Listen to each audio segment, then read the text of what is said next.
2025-26 অর্থবর্ষে ভারতের ইকোনমি পৌঁছাবে 7.8%।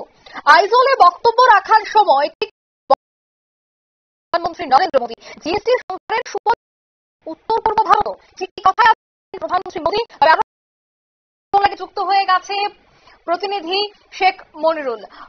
আইজলে তিনি বেশ কিছু বিষয়ের উপর বক্তব্য রেখেছেন এবং উত্তর পূর্বের দিকেও রয়েছে তার নজর। কি মনে হয় জিএসটি সংস্কারে কতটা সুফল পাবে উত্তর পূর্ব ভারত?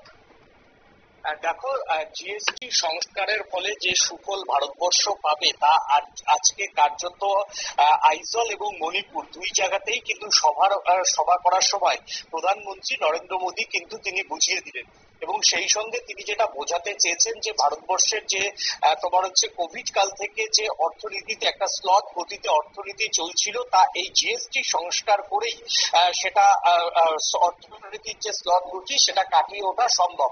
এবং ভারতবর্ষের জিডিপি 7.8% অর্থাৎ 2025-এ 7.8%, 25-26-এ 7.8% পৌঁছে যাবে বলে মনে করেন প্রধানমন্ত্রী নরেন্দ্র মোদী।